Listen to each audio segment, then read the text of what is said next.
We've done videos on friendly fire in World War II, Imperial Japan's inter-service hostilities, and Allied forces such as the Americans and Soviets going toe-to-toe. But did you know that 2 American units fought and shot each other over in northwest England in June 1943? This is the story of the so-called Battle of Bamber Bridge, a skirmish fueled by beer and no small amount of racism.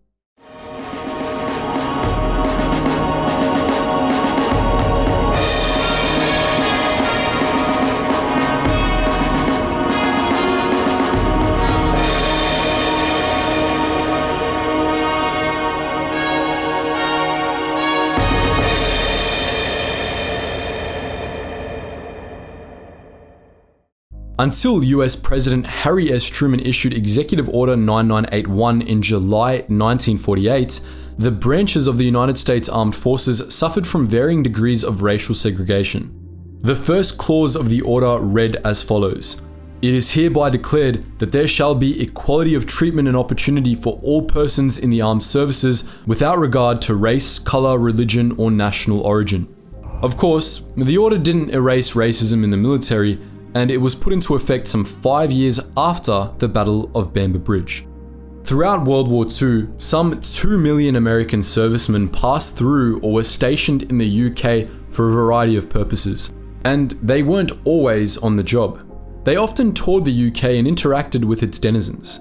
Many American servicemen married English women and brought them back to America when the war was over. More often than not, African Americans were well received by the British populace, at least at the start. When more racist white Americans poured into the UK, they imposed their aholery upon the British, refusing, for example, to eat at a restaurant that served black people. According to Roy Otterly's article, Dixie Invades Britain, which was published in 1942, American observers who were in the UK in 1942 when the first contingents arrived from America saw amicable and smooth relations develop between the Negro troops and their British hosts. So much so that certain white American soldiers became openly resentful, and they lost no time in attempting to discipline the British people. According to an article by historian Joseph Dickinson, the resentment was due, at least in part, to the frustration of white American soldiers who saw how open British women were to relationships with black Americans and simply couldn't handle it without chucking a massive tantrum. In the words of author Graham Smith, many young girls found the blacks fascinating, appreciating their attentiveness and good manners. The United States Army Air Forces, or USAAF, the precursor to the US Air Force, operated out of more than 200 airfields in the UK, each base housing an average of 2,500 men. Among the American units which flew out of the UK was the 8th Army Air Force, and one of the 8 supporting units was the 1511th Quartermaster Truck Regiment, a racially segregated unit composed of African American soldiers.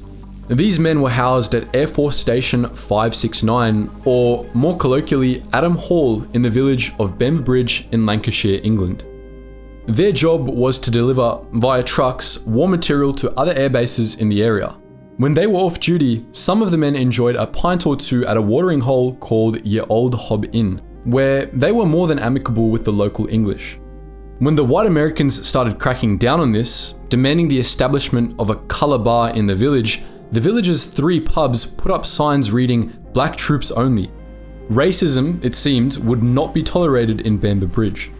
Unfortunately, the 234th US Military Police Company, which operated on the north side of the village, were especially sore about the attentive, well-mannered African American men winning the hearts of Bamber Bridge's women.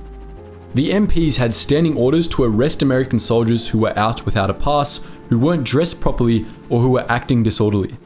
On the 24th of June 1943, just days after the race riot back in Detroit, Michigan, they tried to use their power to give the black soldiers of the 1511th a hard time.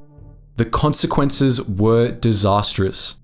While the specifics might vary between sources, the core of the story remains the same. Possibly because an African American soldier tried to purchase a beer after last orders had been called, MPs Roy A. Windsor and Ralph F. Ridgway entered Ye Old Hob Inn on the night of the 24th and tried to cite one Private Eugene Nunn for being without a pass and for wearing the wrong uniform. An argument broke out, and the locals, as well as British servicewomen of the Auxiliary Territorial Service, sided with Nunn and the 1511th. An unnamed white British soldier also chimed in, saying, "Why do you want to arrest them? They're not doing anything or bothering anybody." The heat increased, and one private, Lynn M. Adams of the 1511th, brandished a bottle. In retaliation, Windsor drew his gun. It might have gone down then and there had not a black sergeant by the name of William Byrd managed to defuse the situation. The MPs got into their jeep and were on their way out, but Private Adams was mad and probably a little drunk and decided it would be a good idea to throw his bottle at the jeep. The MPs were outnumbered and chose not to retaliate at that moment.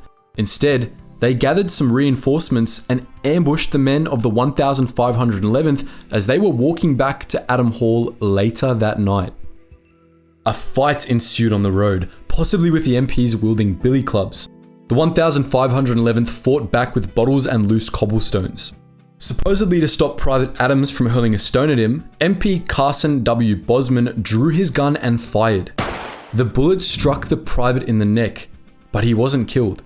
The fight soon subsided, and the men of the 1511th made it back to Adam Hall mostly in one piece. At some point during the chaos, a rumor spread throughout the village. A black soldier had been shot in the back, and the MPs were out on a manhunt.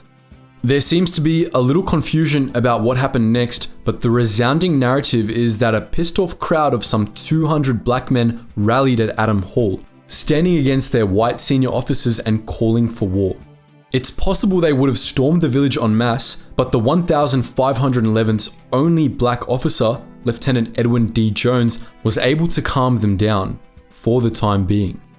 It wasn't long after that, however, that about a dozen MPs drove into Adam Hall in several jeeps and an improvised armoured car fitted with a machine gun. This prompted the 1511th to seize about 2/3 of the firearms stored at Adams Hall and either take up defensive positions or drive or run out into the night to meet the MPs head on. The locals were instructed to stay inside, and over the next 3 to 4 hours, a firefight raged throughout the Bamber Bridge area. A private of the 1511th, one William Crossland, took a bullet and died, while 4 or 5 other soldiers and 2 MPs were injured. It could have been much, much worse, all things considered. Following this mess, 2 trials were conducted. In the first, 4 of the African American men involved in the fight in which Private Adams was shot were found guilty of various offences, dishonourably discharged, and sentenced to hard labour. In the second trial, 28 of the 35 defenders were convicted of offences such as ignoring orders, failing to disperse, rioting, mutiny, seizing arms, and firing on officers and MPs. They were sentenced to as many as 15 years, but further reviews saw a reduction in these sentences and the release of some of the men. 15 of them returned to duty in June 1944, just in time for the Normandy landings. All in all, the longest period served by any of the men was just 13 months. Again, things could have been much worse. The commander of the 8th Army Air Force, General Ira C. Eaker, believed much of the blame fell on the MPs, whose blatant racism inspired the entire affair.